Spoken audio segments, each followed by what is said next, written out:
के इस level test की इस अनोखी प्रतियोगिता या कह लीजिए खेल, इसमें आप सबका हार्दिक स्वागत है। जो बड़े बैठे हुए हैं उनको मेरा प्रणाम, बाकी बच्चों को स्नेह, और नहीं, जो छोटे हैं उनको स्नेह, जो बड़े हैं उनको प्रणाम।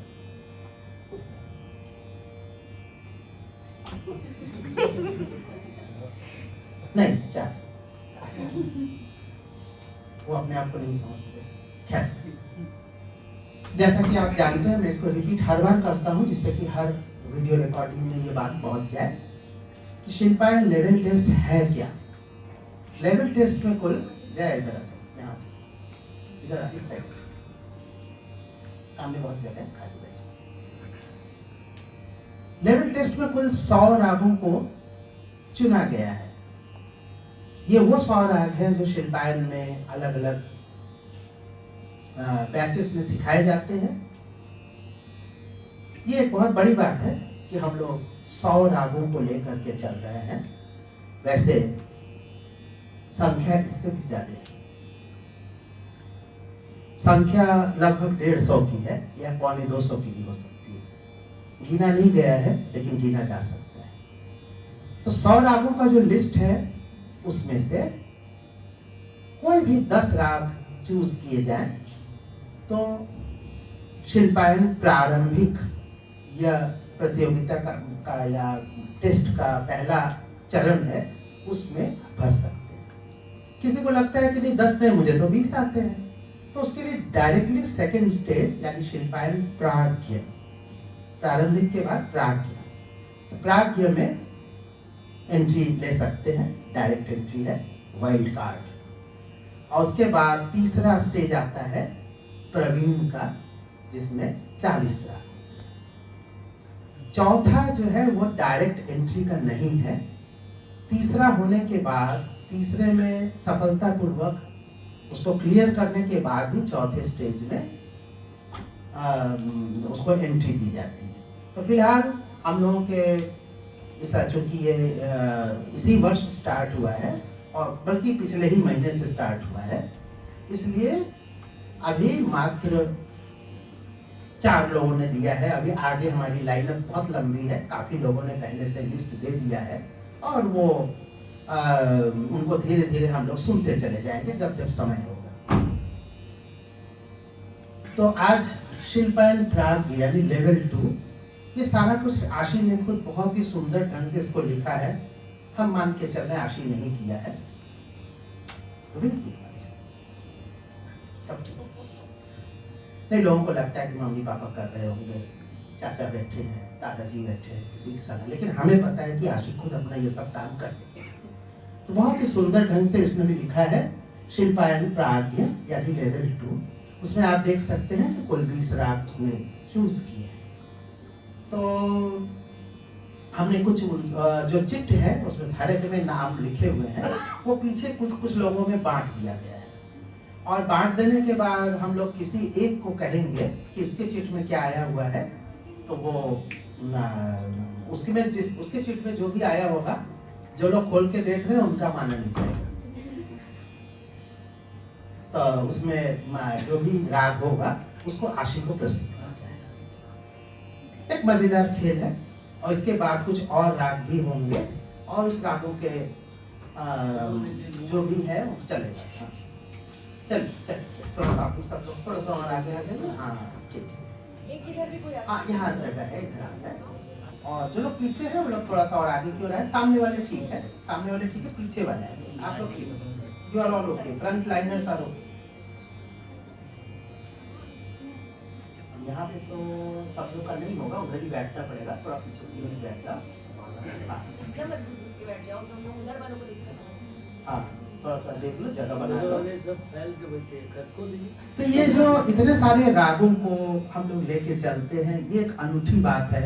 लोग सोच सकते हैं कि क्या जरूरत है इतने सारे राग। राग तो एक साध है, सब सद है, और सब बड़ी बड़ी बातें बहुत सुनने में आती है। आज शायद इसी एक साधे सब सदे का जमाना ये आ गया है कि अनेकों राग लुप्त प्राय होते जा रहे हैं। लुप्त प्राय यानी लुप्त होने के कगार पर है।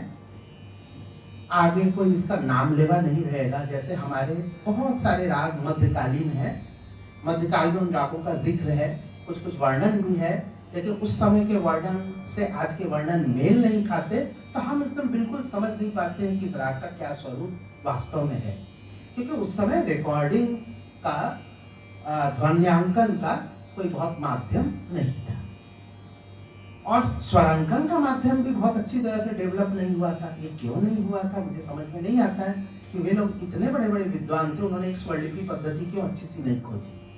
ये बाद में 18वीं शताब्दी के बाद 19वीं शताब्दी के बाद ये काम शुरू होता है। 19वीं शताब्दी के बिल्कुल अंत में शुरू होता है, उसके पहले भी थोड़ा बहुत हुआ, नहीं के बराबर यहाँ होता है, तो क्यों इतना बाद में हुआ हमको समझ में नहीं आता है।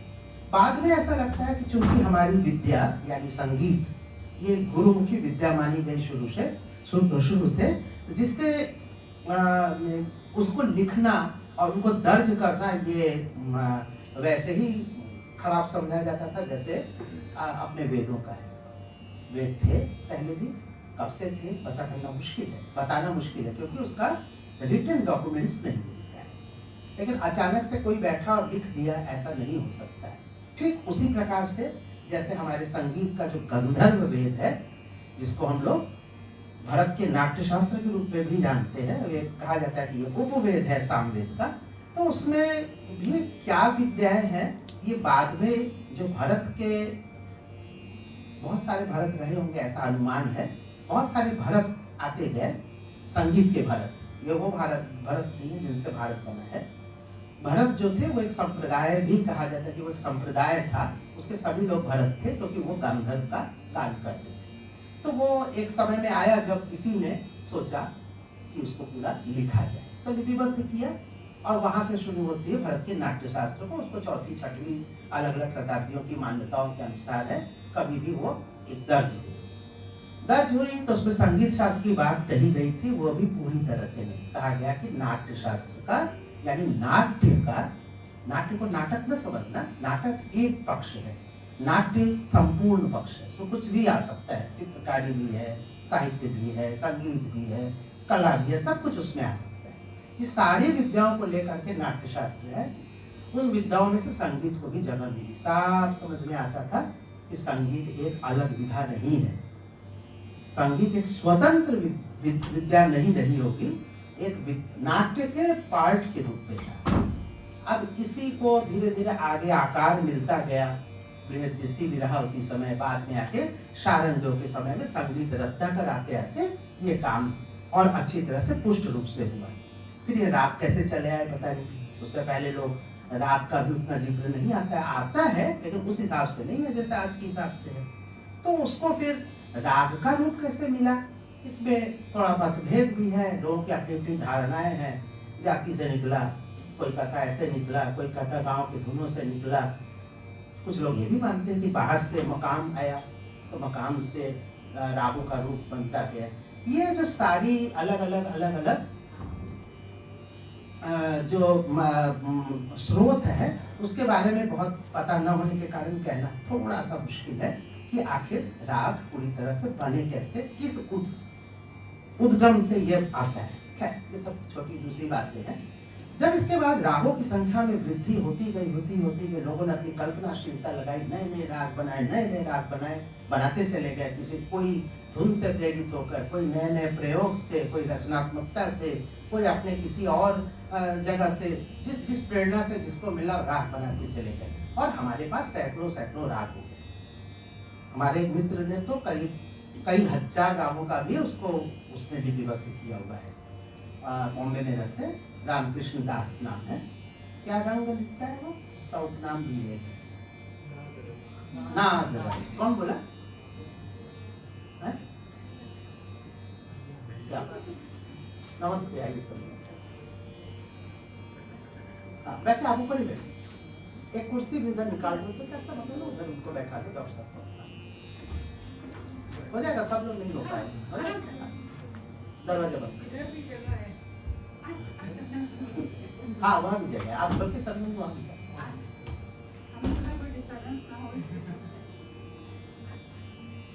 तो ये जो जितने राग बने, अब सवाल उठ गया कि आखिर इन रागों को होल्ड कैसे किया जाए। तो होल्ड करने के लिए सबसे बड़ा तरीका यही था, कोई और तरीका हो नहीं सकता था, क्योंकि ध्वन्यांकन या रिकॉर्डिंग का जमाना नहीं था।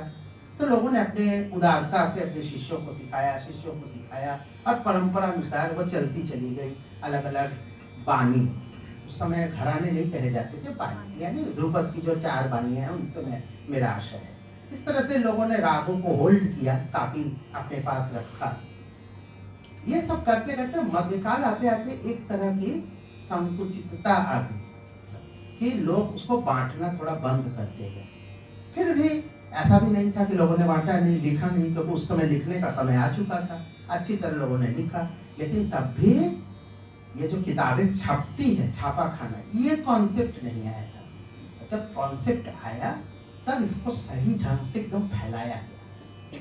फैलाया कितना गया, बहुत आश्चर्यजनक है कि भातखंडे जी ने जगह जगह घूम घूम कर लोगों से भीख मांग कर, डरा के, पैसा देकर, राजा से कहलवा के, किसी किसी की सेवा करके, किसी किसी का पता नहीं कितने सारे साधन उन्होंने लगाए और हजारों की संख्या में उन्होंने बंदिशें इकट्ठी और उनको 6 भागों में क्रमिक पुस्तक मालिका में वो उनको उन्होंने लगा दिया। जब 6 भागों में अलग अलग लगा तो वो इतनी मोटी मोटी किताबें, हर पेज में एक या एक से ज्यादा बंदिशें, मैंने एक है, दूसरी वहीं शुरू हो रही, तीसरी वहीं, कहीं गैप नहीं, चल रहा है, रागों पर राग चल रहा है। आज स्थिति आप अगर अपना दोहराएं अपने आसपास तो आप देखेंगे मुश्किल से 10 राग, 15 राग, 20 राग में हम लोग का इलाका घूम रहा है। मैं इसको भारत के दूसरे पार्ट से नहीं तुलना वो कर रहा हूँ, हमारे यहाँ ही कर रही है, हमारे क्षेत्र में।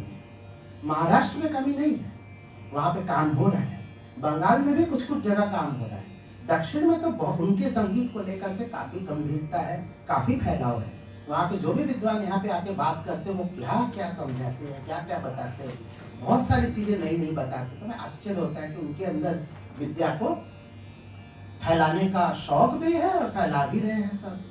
ये उत्तर भारत में क्या हो गया है, और विशेष रूप से ये उत्तर प्रदेश और बिहार और इधर के साइड में जो हिंदी भाषी बेल्ट है, यहाँ पे बहुत कम लोग ऐसे हैं जो रागों के बारे में गंभीरता से सोचें।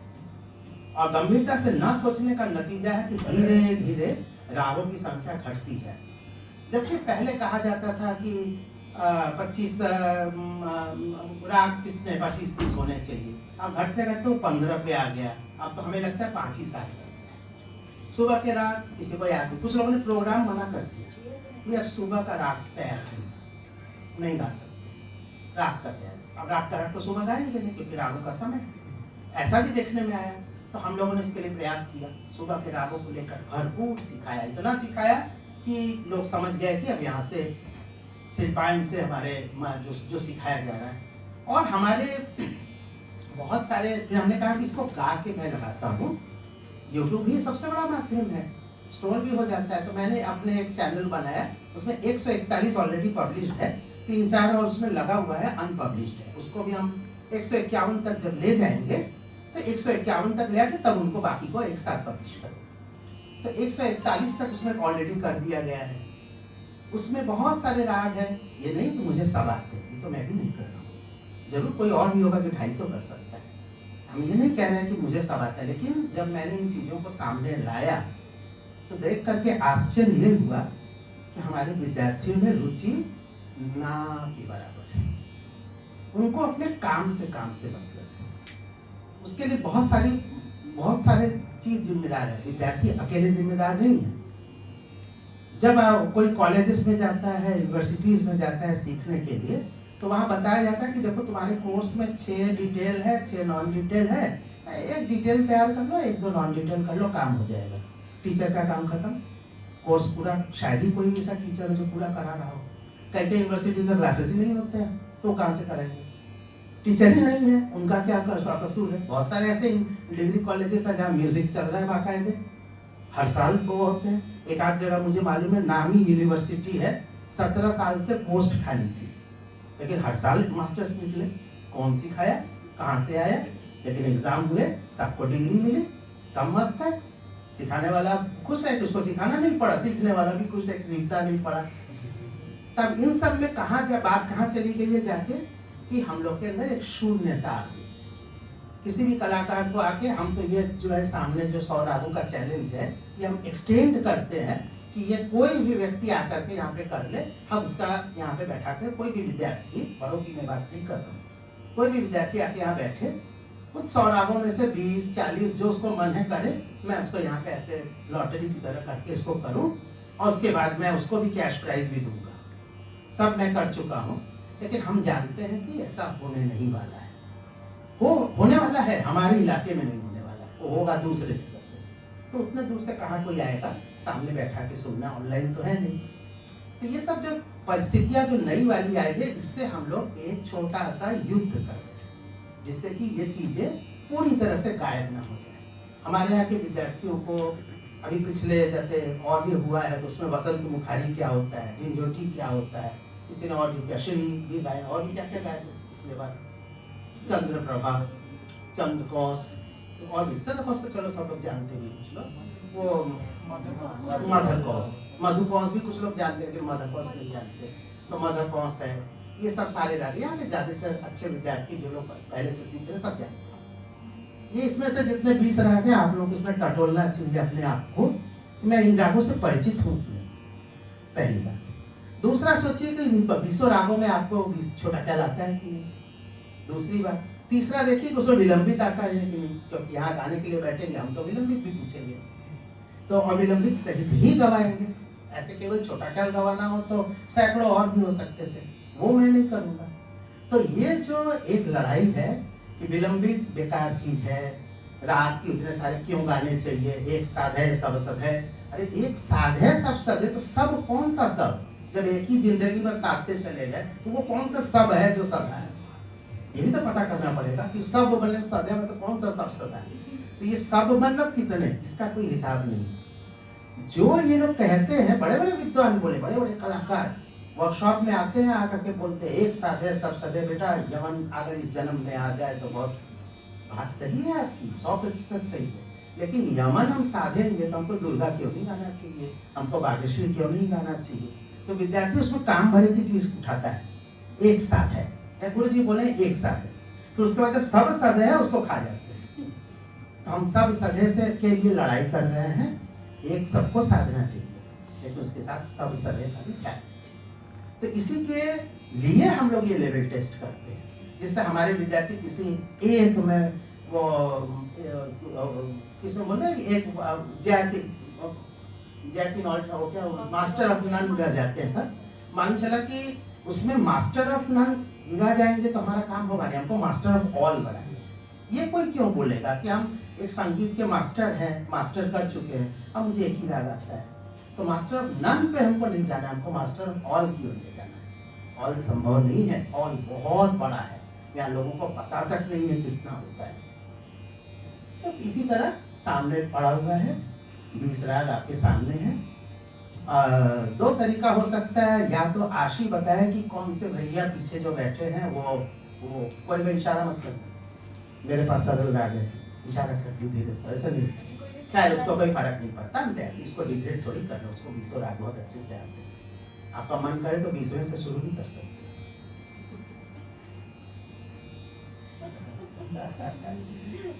नहीं, लेकिन अब लॉटरी हो गई तो पहले वही हो जाए। तो आप बताइए किसका नाम बताइए, किसी एक का। सौम्य, क्या है आपके पास? शंकर। ये शिकायत का फेवरेट राग है और ये अच्छे से गाती भी है, हमें पता भी है, उसको गाने देते। उसके बाद हम लोग आगे और पूछेंगे। तो लीजिए सबसे पहले हम इंट्रोड्यूस करते हैं आशी बत्रा, देखट में छोटो। हमें उम्मीद है कि आज घाव बहुत गंभीर होने वाला है, तो अभी रहने दो, होने वाला है। तो इसीलिए राग शंकरा हम सुश्री आशी बत्रा से सुनने जा रहे हैं। जाने को और लगता है ना, बिल्कुल आ रहे हैं भैया, याद नहीं होता हमेशा से बोलना। साथ में तबले पर आज हमारे साथ यहाँ कनिष्ठ कलाकारों में जो है आशी बत्रा की गिनती है और वहां से वरिष्ठ कलाकारों में बनारस में गिनती है पंडित किशोर जी।